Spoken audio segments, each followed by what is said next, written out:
basically the reason Silicon Valley exists in San Francisco is because it's basically as far as you can possibly get away from Washington, D.C. There's 50 million Americans that hold digital assets in Bitcoin. Elizabeth Warren has a war on crypto or whatever's going on. They're on the wrong side of history. Nobody wants terrorist financing.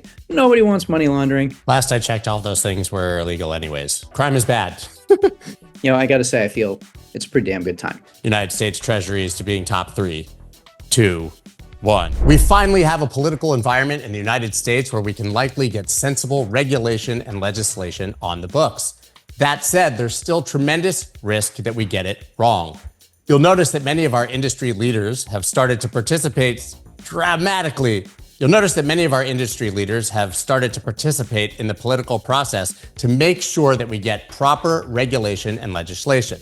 One of those is Mike Belshe, the CEO of BitGo, one of the largest custodians in crypto, and certainly one of the most sensible, responsible voices that we have. We talked about everything in Washington, regulation, legislation, real world assets, and basically everything else in this winding and incredible conversation.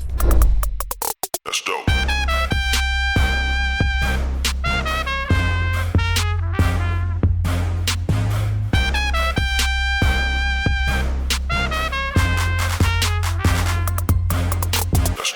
Last time we spoke was in Singapore last fall. Obviously, a lot has changed for both BitGo and for the industry. I want to start with some of the regulation around custody. Obviously, the overturn of SAB 121 was huge news because it effectively allows incumbents, the legacy custodians, to come into the crypto industry. Do you see that as a positive development for the industry, especially as, one of those incumbents, or do you see it as Wall Street kind of infringing on our turf? No. Of course, it's positive. Look, we want as many parties being able to participate that are going to do a good job as possible. And to some degree, I think all of us want the right level of regulation here in the United States. Once the regulation is understood by everybody, it allows everybody to participate, whether you're on the buy side or the sell side, the service side, the investment side. So it's really important to just kind of clear this stuff out. So SAB 121 was just total garbage.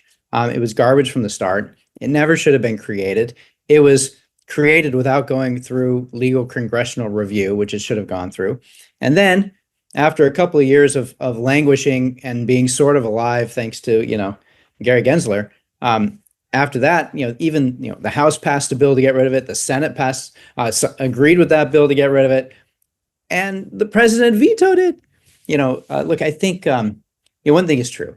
There's 50 million Americans that hold digital assets in Bitcoin. And the idea of the government trying to take away our right to deal with digital assets as a valid investment class, nobody agrees with it. And I know that people say that, Elizabeth Warren has a war on crypto or whatever's going on. They're on the wrong side of history. It's going to play out. It's playing out right now. And the longer people fight it, instead of figuring out how to bring responsible parties into the industry, the worse it's going to be for them politically. So Trump showed this thunderously. We had a massive outpouring from the crypto industry. Some people are complaining that crypto, participated too much. Look, this is what happens when you persecute a class of people. They stand up and they fight back. And so all of us got into it about 18 months ago and started saying, how are we going to turn this around? And, I got to say, I feel it's a pretty damn good time. We did not know it was going to be this good. I think, look, what I'd like to bring is everybody into the fold. Elizabeth Warren, everybody else. If you've got concerns, crypto industry is here to help figure it out. We want to do it right. We want to solve the problems you're worried about. Nobody wants terrorist financing. Nobody wants money laundering. We want to abide by the rules. So we'll make it happen. Anyway, yes, SAB 121 being gone is a great thing. Last I checked, all of those things were illegal anyways. Well, that's true. We're all covered by BSA, right? So I love when it's, we talk about fraud in crypto. Fraud's legal. It doesn't matter if it's crypto or a check cashing scam or a Nigerian prince.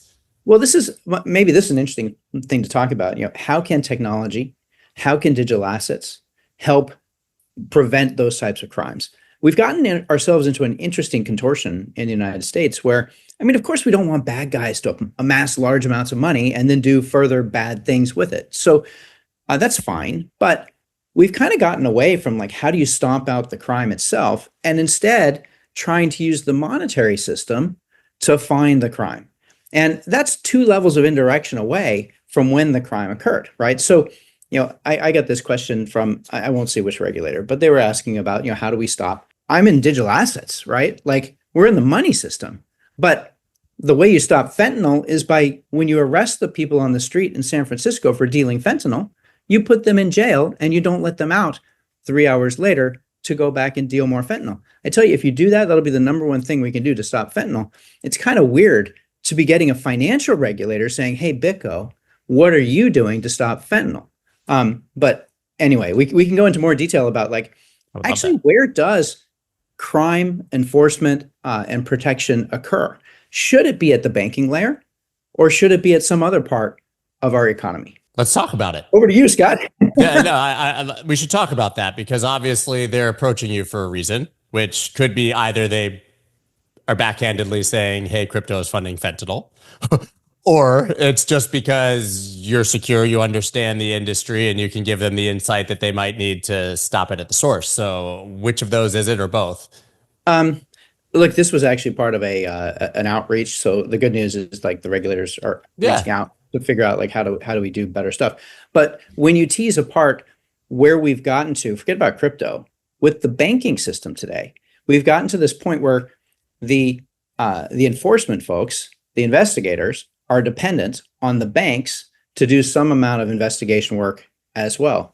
And by the way, when I challenged this idea, I'm like, well, why don't we send all this information to you, Mr. Regulator, and you can go and sort through it, and you'll have the benefit of having all the banks' information together. And the funny thing they said was, they're like, well, that would be an invasion of privacy. And I thought that was okay. That's an interesting answer. Good. Except for that, you didn't evade the invasion of privacy by just outsourcing it to somebody else to do. And in fact, if anything, you made it worse because now you've got all of these pockets of your same information everywhere. And it's still hard for the government to utilize it to actually go and track down. Look, I think if you actually rethink how we enforce crime, how do we stop, monetary illicit uses of money, I think you'd come up with different answers than the system that we've built over the last 50 years.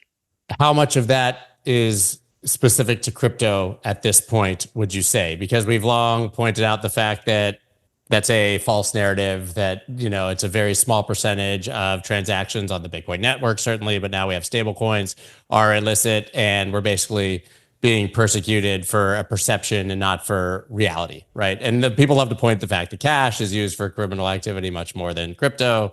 We know the narratives. Yeah, I mean, look, number one, the bad guys are not going to come to Bitcoin anymore. Bitcoin is how they get caught, right? So they've learned this. They don't want to do that anymore.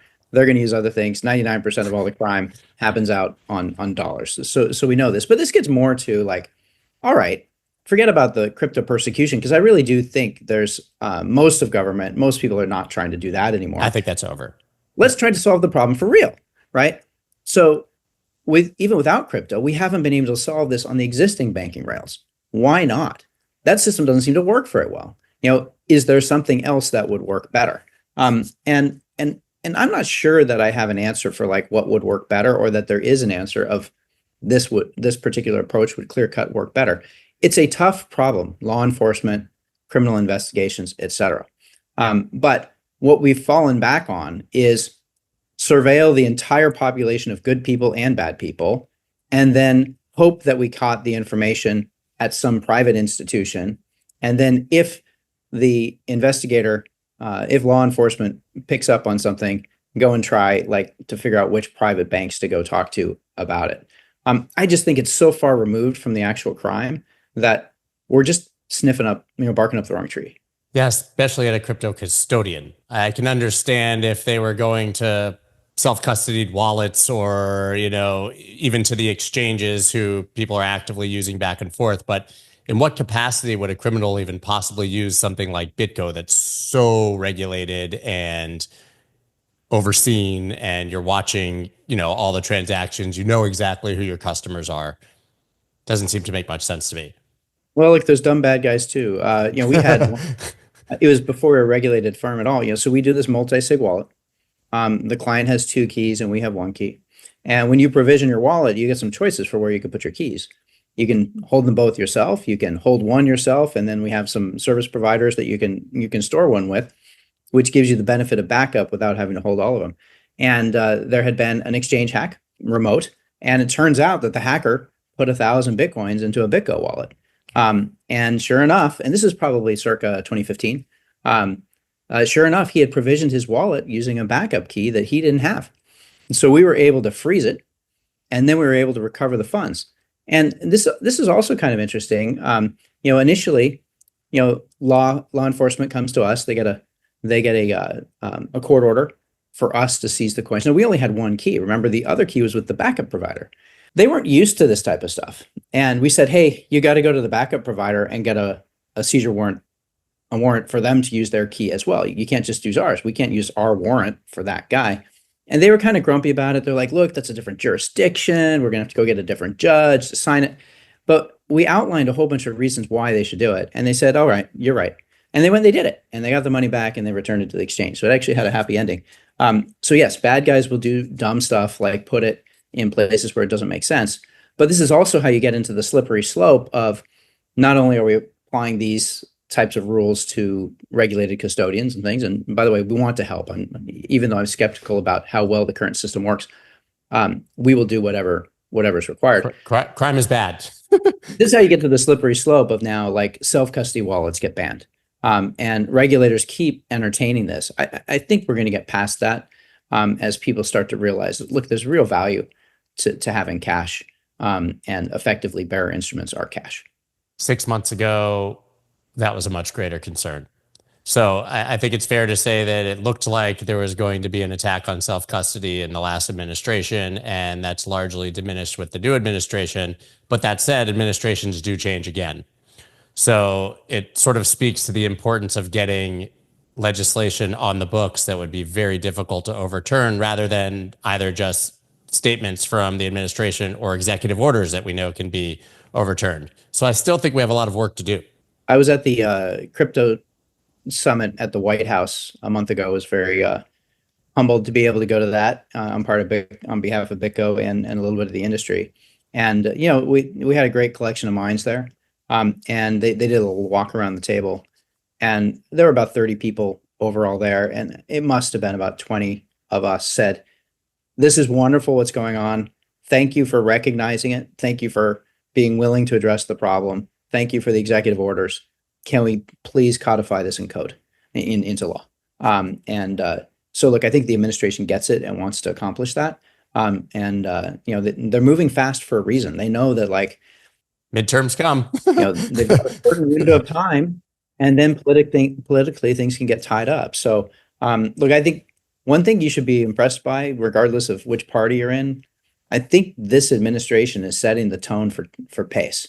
I honestly have never seen anything like it. I'm not the most politically expert, but from what I hear, nobody else has seen anything like it either. This is an administration that came in warm, ready to go with an agenda, and they put them all in parallel, and they're just going boom, boom, boom. So anyway, hopefully we'll see codification into law, and yes, these issues will never be around. And the US leads, right? So remember, there's also regulators all over the planet with the same questions about self-custody and potential assault on self-custody.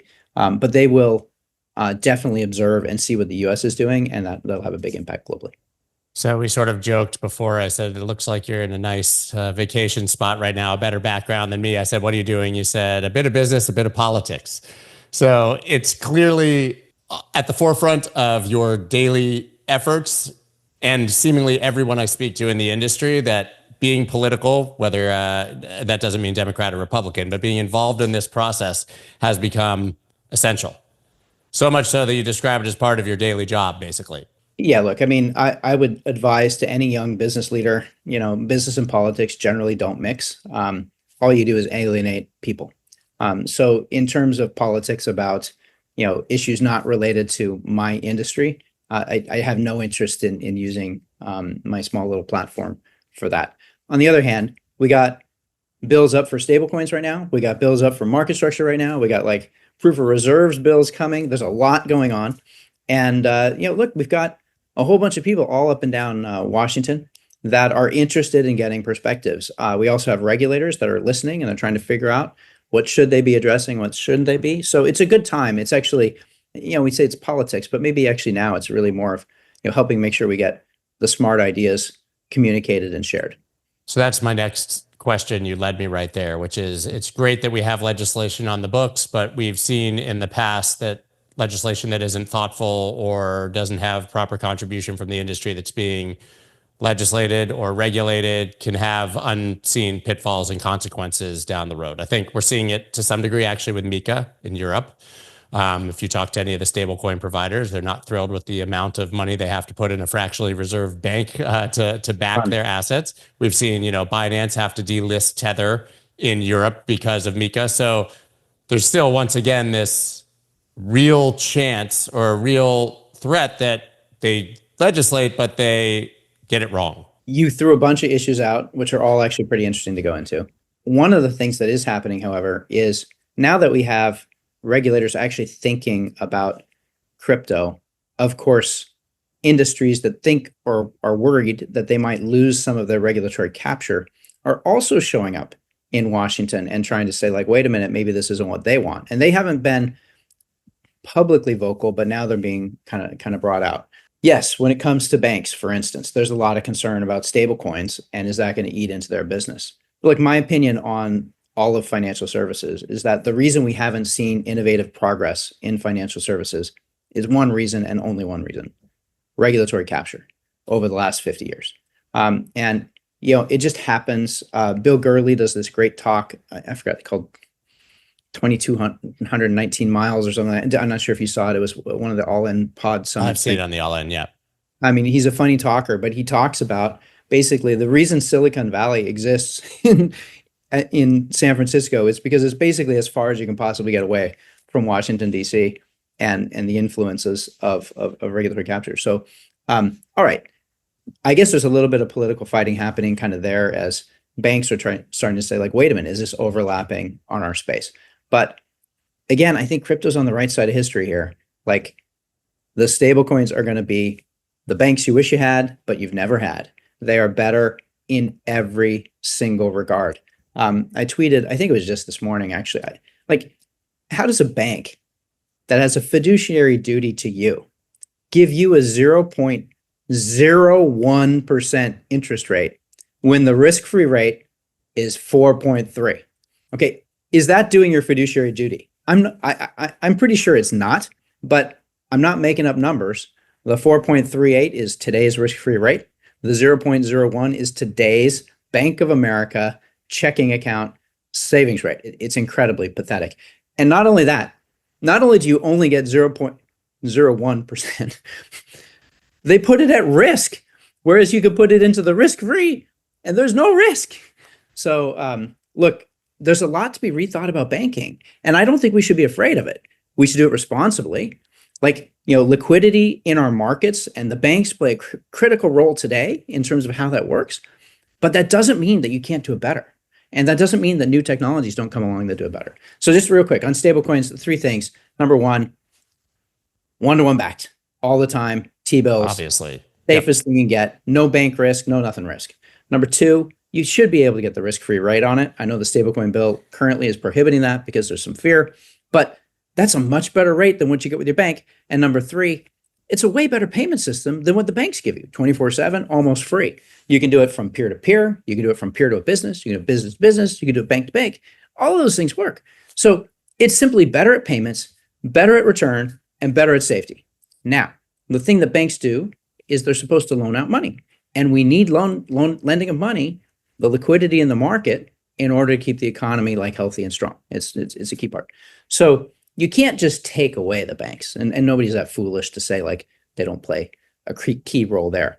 But you can reimagine the 2 different types of things that you're doing. One is, how do you help people preserve the cash that they need for their daily lives, risk-free, get a return that they should be returned? And then number 2, how do you manage lending? How do you do counterparty risk? If you're doing asset-backed loans, how do you make sure that you're not at risk of market risk? But these are separate things, and they used to need to be combined because we didn't have these magical things called computers, but now we have computers. And so we can separate these functions out and build a much, much healthier system. I'm wondering why yield-bearing stablecoins have become the point of contention for these bills. I spoke with 𝗘𝗫𝗖𝗛𝗡𝗏 actually about it recently, and she obviously was the author of the Genius Act, and she kind of gave me the "we're looking at it" answer. But Brian Armstrong and the industry have been very, very vocal that this should be a part of it, and it seems that that's where the legislators are getting scared. I wonder if it's because of Luna and algorithmic stablecoins and them just not fully understanding, but it seems rational that a stablecoin provider, which largely will be banks in the future to some degree, I would imagine, should be able to pass on some of the interest that they're earning to the customer. Even the 0.001% in a bank is better than the zero that they're going to do on stablecoins that are earning that yield. I'm not sure that's true given that you get payment benefits, but I think the answer is a couple of things. First is just the fear and the regulatory capture. You mentioned MiCA earlier. So in Europe, basically, if you're a stablecoin issuer like Tether, MiCA says, hey, Tether, you got to put a bunch of this at banks and you can't just go buy T-bills. Okay, so that's just banks trying to insert themselves into an industry that they're not needed for, and they make it actually worse. The second thing is the banks trying to do that in the US. The banking lobby is clearly waking up.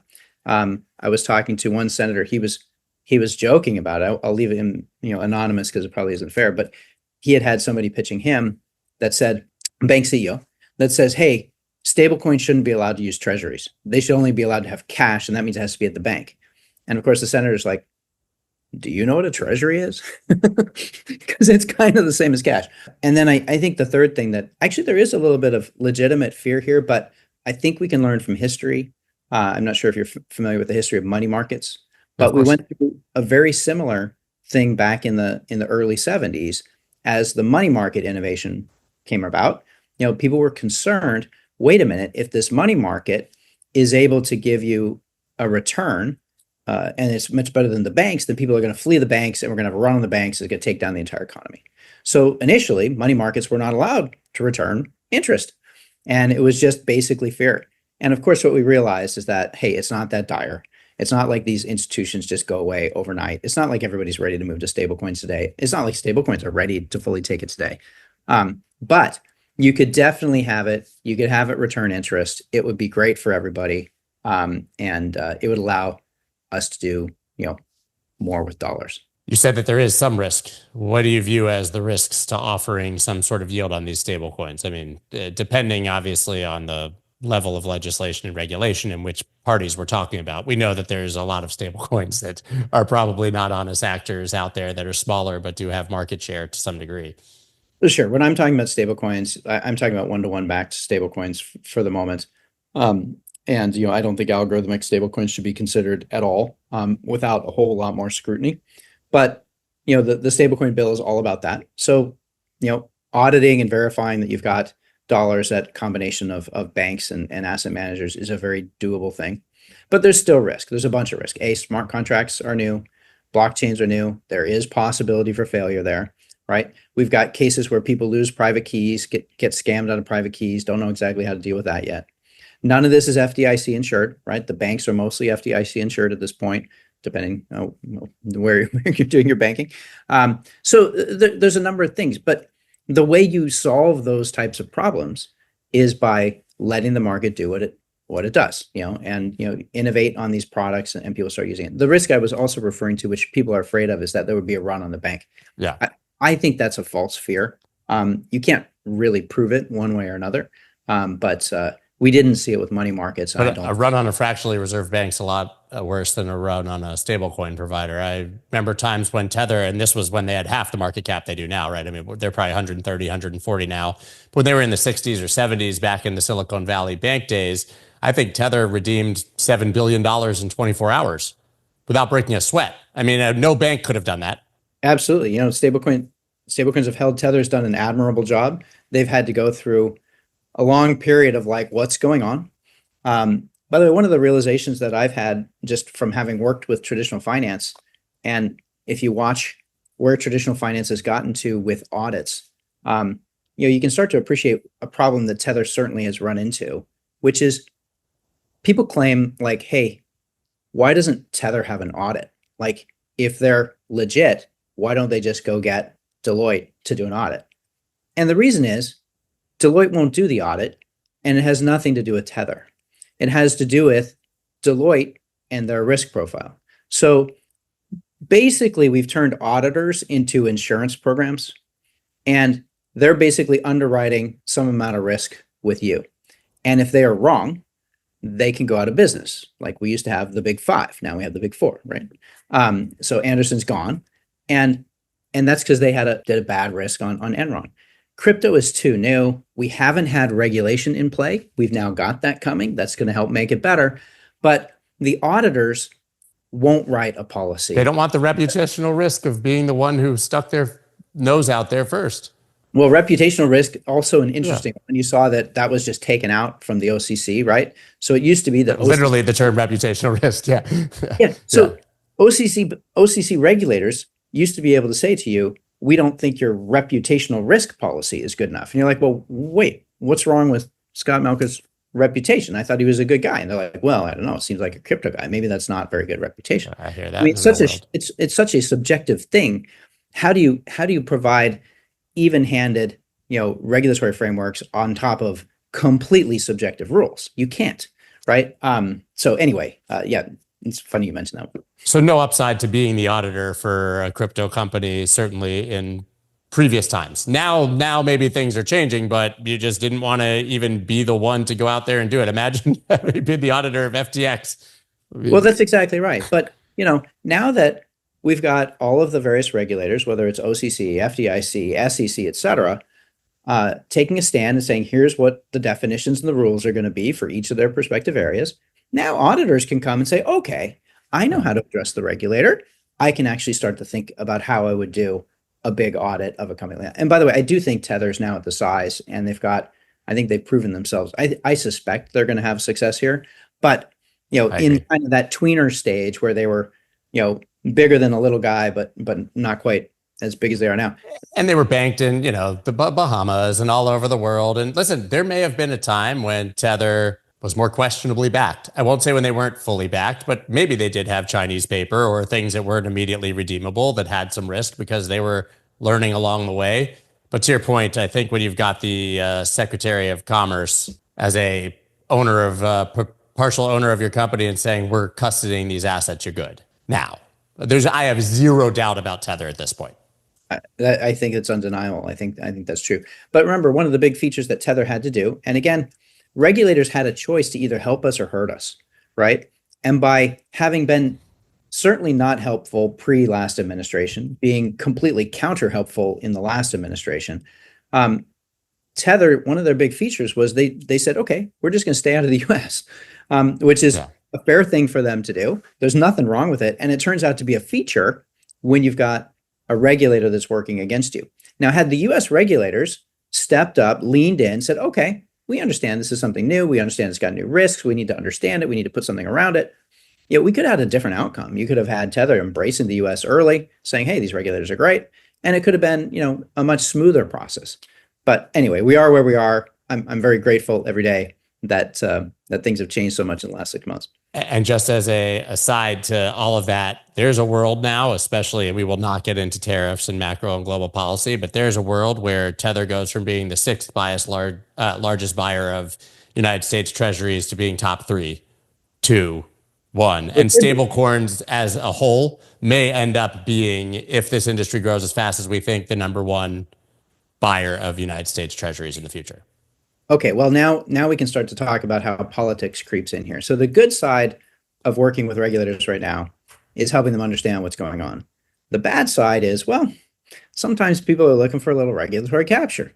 And, one of the stablecoin bills says, hey, you have to be a U.S. company holding T-bills in order to be a licensed stablecoin issuer in the U.S. Look, it's clearly designed by U.S. companies to say we don't want non-U.S. companies participating. And I can't think of any reason otherwise that you would make such a policy. And hey, we're a U.S. company. We've got stablecoin initiatives. Wouldn't that be good for us? No, I don't think so. I think we want markets that are open. I think we want markets that are competitive. I think everybody needs to have a fair shot. So this idea that we're not going to allow a company to do a stablecoin because they're not a U.S. company, I think is bad. And yet there are people in our industry lobbying for that. You can probably get there. Yeah, I mean, listen, you're not going to outright say it's Circle, but obviously we have, United States-born stablecoins that want Tether outside the United States. It's not controversial to say that. I mean, it's pretty much an open battle at this point. And actually, I wanted you to comment on that. And then that leads me to another question, but go ahead.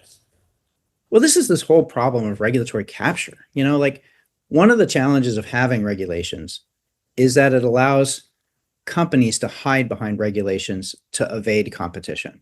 And no regulator, no legislator will tell you that that's what they want to accomplish. Certainly American citizens don't want to accomplish that. We want healthy competition. But it's pretty natural once you have the ability to influence what can be put in that this will happen. So there's several that are related to the crypto thing. So this is one. Can non-US companies be stablecoins? I think absolutely they should be able to. It would be silly to lock out the largest, strongest stablecoin today. And there are probably ways, by the way, for them to become compliant, partner with a US bank, or launch a separate product, what they've topped out doing. So outright banning them would be ridiculous. The second piece is what we talked about earlier. Well, some of the banks are coming in and saying, oh, stablecoins shouldn't be able to not use banks. We need all of the banks. Well, that's also a form of regulatory capture. It's not really based off of risk, because if you hold T-bills, like, you've got less risk. All right. So that's another one. A third one is we got the market structure bill up. Market structure, I guess what I like to say about it is market structure is 2 words. That's going to lead to tens of thousands of words of legislation. And everybody's got a very different view as to what that should be. And even though there's a lot of people saying, yay, I want a market structure bill, I don't think we're all talking about the same thing. And I definitely see some parties looking to take the opportunity now to lock in their business and then lock out others. So look, I hope we can prevent that. This is the politics part. Yes, we want the regulation, we want the definition, we want the safety, we want the ability to go build. No, we don't want this selfish regulatory capture. So you just jumped all over my next question, but there's still more to say on that, which is that you mentioned before how the industry effectively came together, backed into a corner, raised the money, influenced the election to some degree, and got what they wanted, right? So we had this sort of interesting situation where there was a common enemy to some degree, and everybody galvanized around that and made sure that common enemy was gone, being the last administration. That said, once that common enemy is gone, everybody goes back to their self-interest, right? And so now, would you say from what you're seeing that we have a cohesive Bitcoin and crypto lobby, or would you say that it's fracturing and we're going to see a lot more of that self-interest? Because obviously, listen, you're never going to name names, but Circle versus Tether is a great example. Ripple versus Bitcoiners to some degree, right? It has been an example. To whatever degree all of that's true, I have no idea. But clearly there's infighting, and we're not just one solid, industry or lobby. To some degree, different perspectives are natural and okay. The place where it gets bad is when it becomes, self-interested. And it's hard to define. And sometimes if you disagree with somebody, they'll say, oh, no, it's national security. That's why it should be US only. And you're like, no, you're just being self-interested. So look, those are 2 different points of view. This is part of the democratic process. I guess I have one thing I would say to Bitcoiners in particular. I think Bitcoiners lean a little bit heavy on libertarianism. And, I know when you get into some of the politics of it, maybe you run into some splintering, but, there's a lot of libertarian concepts in the economics that Bitcoiners value. And mostly what that is about is don't have too much regulation. Don't have too many laws. And the way you prevent regulatory capture is by keeping the laws and the regulation very, very simple. Now, this is super hard to do because we're trying to help with the law enforcement, help with the investor declarations and disclosures, investor protections, help with, the market structure. So we're asking the government to do all these things. And then when it turns out to be complicated, then we get upset that there's regulatory capture. So Right. One thing that can help us all, principle-based thinking. What are your principles when it comes to money? What are your principles when it comes to should you get interest on an account? What are your principles when it comes to the safety of markets? And I personally think actually maybe even though we could get a lot passed legislatively right now, I think we should be super cautious about it. you get the wrong stuff, you're gonna Unintended consequences down the road. And you know how it is, like every single bill, it seems like it's titled the opposite of what it actually is, right? Whether it's the Inflation Reduction Act. Yeah. There's also, this is the Net Neutrality Act a few years ago. That was where, Netscape had been, not Netscape, Google had been so pro. I mean, even the Patriot Act was to be spied on. Not.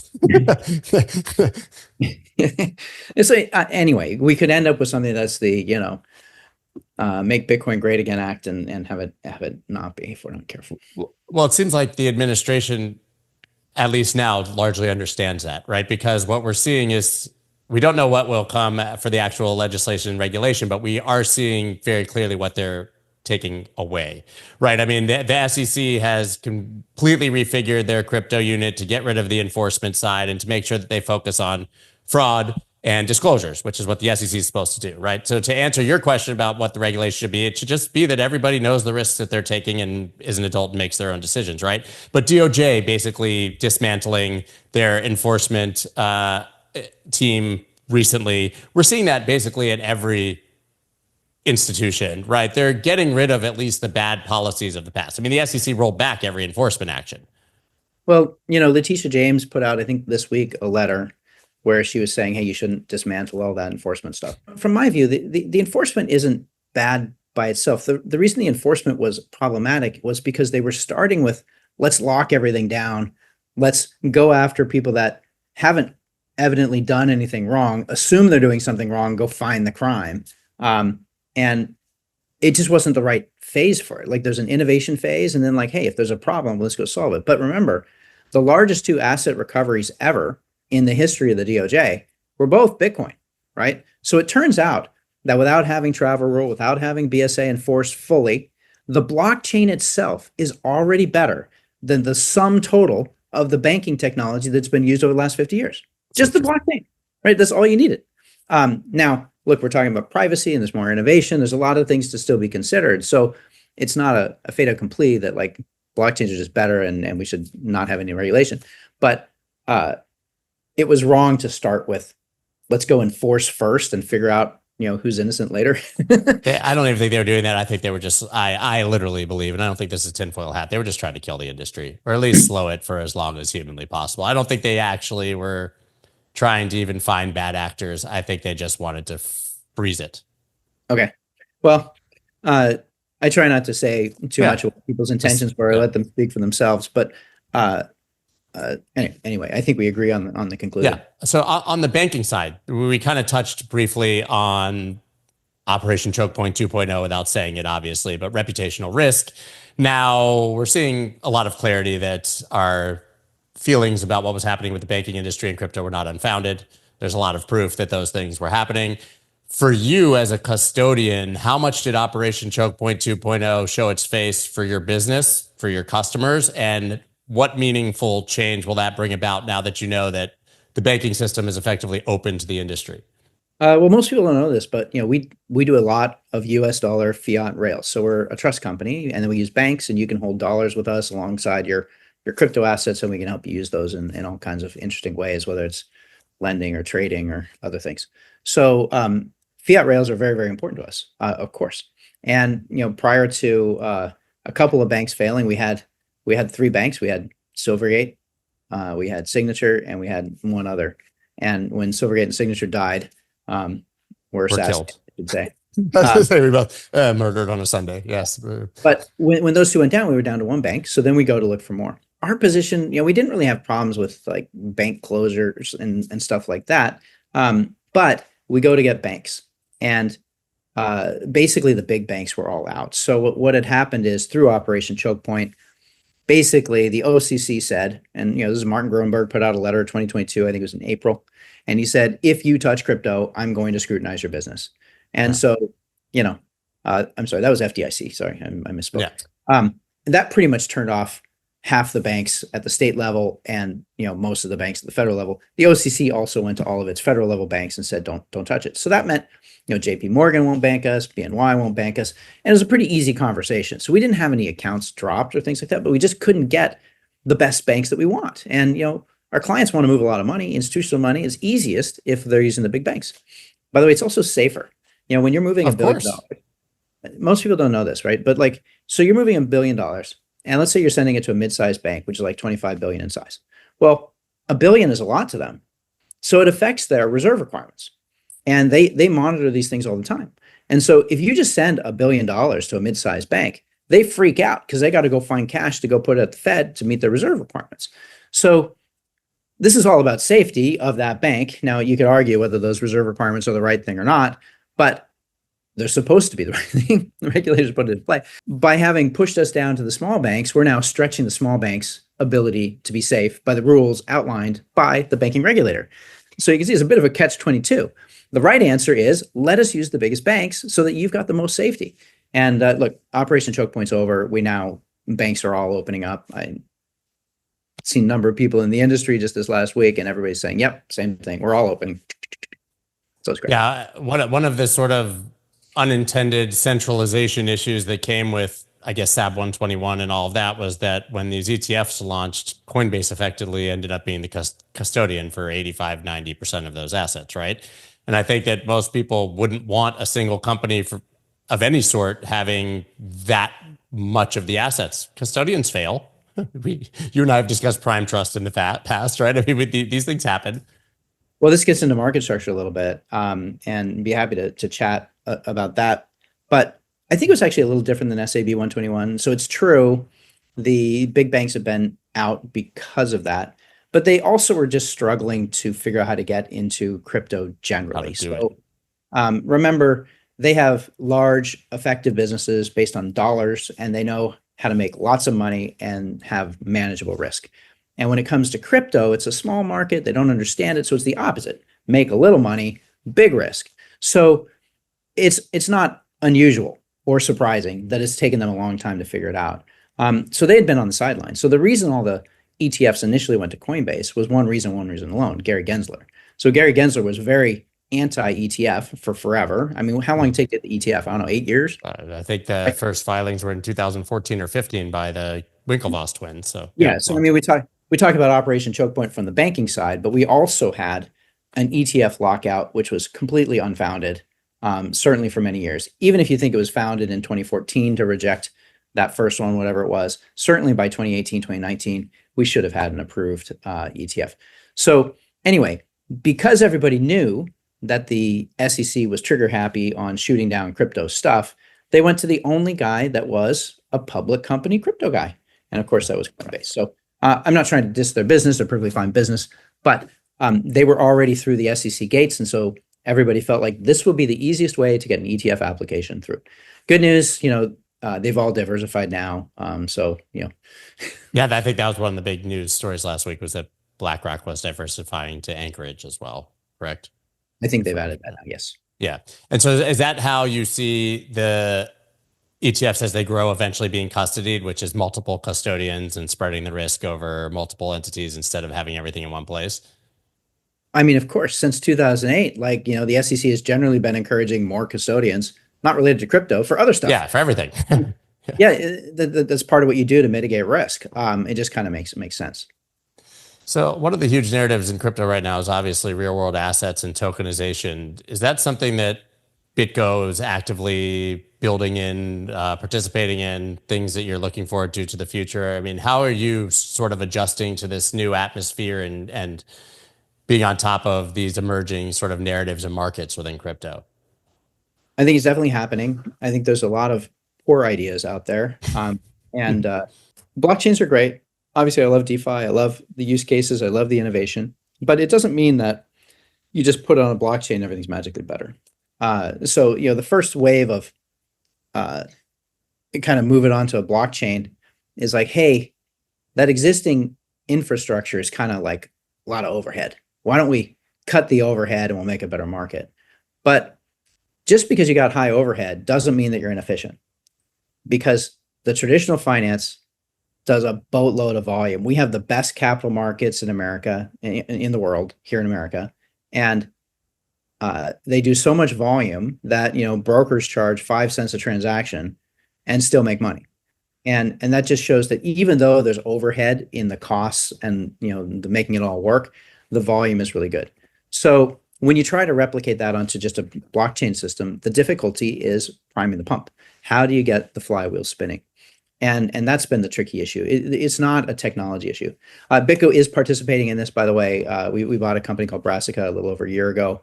They've got a transfer agent, custodian, and technology on top of it, which is all kind of, what can power any RWA that you want to run. So these things are going to happen, but I don't think the nut has been cracked.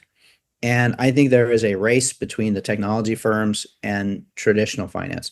On most of crypto, I think technology firms win. On the RWA, I think the traditional firms have a better shot, simply because they have so much distribution. But remember, there's a reason why there's that book, Innovator's Dilemma, which is that large incumbents underestimate innovative technologies over and over again. And this is what toppled IBM as the world's biggest computer maker, Microsoft, down the line, Fujitsu, like all these guys that had like the market cornered that are now gone. Blockbuster, Kodak, Sears, that's the famous examples. Yeah. Correct. So, can traditional finance markets figure out how to capture RWA while not being so afraid of, cannibalizing their existing business that they win? And that'll be the tricky question. I think because there's so much regulation involved here, they have a better shot than in most cases. But we'll see. And regardless, it's going to be good for investors and consumers. Yeah, I recently spoke with Sergey Nazarov from Chainlink, who was at the summit with you as well. And we spoke, I think, the day after the summit or 2 days after. And he made the exact same point. He said, listen, I think the growth potential for this market with crypto natives is 2-3x. But if you consider the growth perspective coming from outside of crypto for all of the assets that need to be moved around the world, it's hundreds of times bigger than that. I mostly agree. I think the crypto side is bigger than that. And I think the non-crypto side is equally that big. So look, the opportunity is huge. And one of the nice things about having regulators that are now like trying to help figure this out is that we finally get to actually start sorting this out legitimately. Whereas, let's dig more into market structure, because you said we could talk about that a bit more in the past. I think Tim Scott just said that we're going to get market structure on the books by August. I know whatever that may be. And I've heard that this is important to Trump. Well, let's talk about market structure. Like, I think there's three classes of regulatory stuff. One is law enforcement. That's like the BSA, the transaction monitoring. That's the OFAC, instant screening, all that. Yeah. That's pretty easy to deal with. It's laws. It's kind of, the existing banks aren't very good at it, but with technology, we solve that. And by the way, I think BitGo already does solve that, along with a number of crypto players. The second area is investor protections. This is largely the realm of the SEC. If you're issuing certain types of financial instruments, the SEC wants to make sure that you are disclosing, not pumping and dumping, you're running in a good, healthy way that's not ripping people off. We need a definition of what's a security, what's not a security. Obviously, with digital tokens, there's new things that can get created. I sympathize with the regulators because it's a global market now, and the cat's out of the bag. So they didn't have to contend with assets being created everywhere before. But I think this is also solvable. I think Hester Peirce at the SEC has been working on this for years. She's got a safe harbor for innovation that also accounts for decentralization. All right, that part will get started. So those are the two things we've been hearing about. Now, the one we haven't been hearing about is probably the most important, and that's market structure. Market structure has to do with how do we make sure that the U.S. capital markets are the best markets in the world? How do we make sure that they never go down? Now, we all have lots of stones to throw at, the equities markets and say, oh, this is inefficient or da-da-da-da-da. But you have to admit, it's been incredibly resilient over the last 50 years. We don't really have the markets going down very much. They've been robust. And how do you build that? So in my mind, market structure should be, how do you isolate the risks that are inherent with various types of markets so that the market never goes down? That's what I think market structure should be. I think what's being discussed in Washington is mostly a little bit of how do we define a security, which I was going to say securities versus commodities seems to be all everyone else is talking about, right? I think that's a small thing. I think that's so easy. That's a definition of how do you classify and what taxonomy of assets you have. The second thing is like, how do you regulate U.S. crypto exchange, basically? All right. So, but basically what the exchanges are asking for is, hey, let me just do everything. I'll do it great and trust me. Okay, let's talk about market structure in the equities world. And by the way, if you look in the CFTC world, it's more or less the same.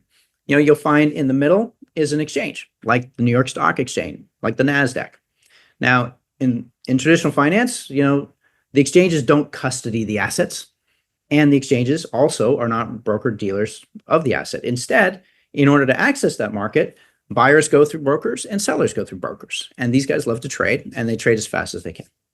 Now, when those trades happen, that falls down into clearing processes. There's a couple of different models in CFTC and equities, but you go through some amount of clearinghouse, central clearing party. Ultimately, you land down in transfer agents to keep track of it, and custodians of banks to move all the assets around. So this vertical axis doesn't really take risks. It's very defined risks. You don't have exchanges extending leverage. You don't have exchanges holding onto assets. And those are two very important risks. So in the crypto world, probably the number one cause for exchanges going defunct is they lost the asset. Maybe they were hacked. Maybe they ran away with it, rug pull, whatever. When the exchange holds the asset, if they lose the asset, the exchange goes down. So imagine we play this forward 20 years, and we've got a really big exchange in the US. They kind of lead themselves to monopolies. Exchanges do this, right? CME's Globex is the far and away biggest commodities derivatives exchange. So we got one big exchange, and then they lose the assets. Well, that means the whole market goes down because of one guy, right? Okay. So I think, for one, exchanges and custody shouldn't be there. And in particular with digital assets, which are bearer instruments, they're the hardest thing to secure. We've struggled with this as an industry. We're still struggling with it. Humans struggle with it. To have now, exchanges didn't even used to be able to hold stocks and things which you could actually replay back because you can give them back if something fails. But with crypto, you can't, right? It's gone. So I think that's one separation of risk from exchanges that you can do. A second separation, which hasn't really been an issue in the US, but it's about to become one, is that of leverage. So, pretty much all the leverage trading is happening outside the US today because it was unclear how you could do it legally in the US up until now. Okay, so people have been running this through Asia, through the Bahamas, Caymans, etc., to avoid any US regulation around it. When you extend leverage, you're taking a significant number of risks. You're taking market risks, you're taking counterparty risks. How you manage that is very critical. If you mess that up, you will go out of business. Now, in the current equities world, a broker-dealer is the guy that would extend that leverage to you. And it's bad if a broker-dealer goes down, but at least the market doesn't go down. All right, so that's the other part. And, Coinbase, and sorry, I don't mean to point out, I'm talking about market structure here, but they just got an FCM. They want to go do derivatives. They want to get into that. I get it. They need it for their business in order to expand. The next thing is going to come into that is leverage. That's where you typically would do leverage. And then if they happen to get over their skis, something goes really bad, and humans screw up over time, then you could imagine the entire exchange going down. So these are the two places I think we could look at market structure to help us solve some problems, which is all about isolating risk so that we can have the best capital markets in the world. So the custodian should not be the exchange. Yeah, that's right. But that's the way it is in traditional markets, correct? Yeah. Yeah. So why is that not the case yet with crypto, do you think? Well, look, I mean, we're hiding this under a bill called market structure. And I do think there's some good problems being solved with the market structure bill, but some of them are a little bit dated. Like part of it is the classification of what's a security and what's not. Yeah. Well, the reason that crypto wanted to go to the CFTC for this previously is because, that's kind of a better, more reasonable regulator. Except for that, guess what? We've just made the SEC reasonable again. So now that the SEC is reasonable, we could probably figure out that definition. And look, I definitely want to see that. I think stablecoins should not be securities. I think certain other types of assets, maybe meme coins or whatever, should not be securities. If you're decentralized, there should be a safe harbor. Again, Hester Peirce, I think, got a much better articulation of this than I do. Then the other stuff that's in the market structure bill is really how to regulate US crypto exchanges. Number one, I'm not sure we actually need anything. Remember, they're running just fine, as money transmission businesses. Now, if you do want something better, which I do think could be better, that's good. But I think if you want to call it market structure, you should be talking about where is the risk being taken and how do we kind of partition these things. It's probably not going to be a problem right now. And if we get good, mature parties in there, it won't be a problem even in the next couple of years. But we're also setting ourselves up for once digital takes over, and heck, if Larry Fink is right and everything's moving digital within the next, 6-12 months, I'm not sure he said that, but if it's really happening really fast, it'll creep up on you. It'll sneak up on you very, very quickly, and then you'll wish you had the market structure, and it'll be too late. The contagion of the last cycle snuck up fast, right? I mean, you saw BlockFi, Voyager, Celsius back to back to back to back, and then of course FTX is kind of the final blow. Some would say that all of that would have been avoided if they had been properly regulated in the United States, but I think we know what the stakes are after seeing what happened a few years ago. I mean, look, that was the lending market, right? Which is closely related to the leverage market. The reason it's so closely related is because all those lenders, they knew what was happening. People were borrowing in order to be able to go trade on rickety exchanges, right?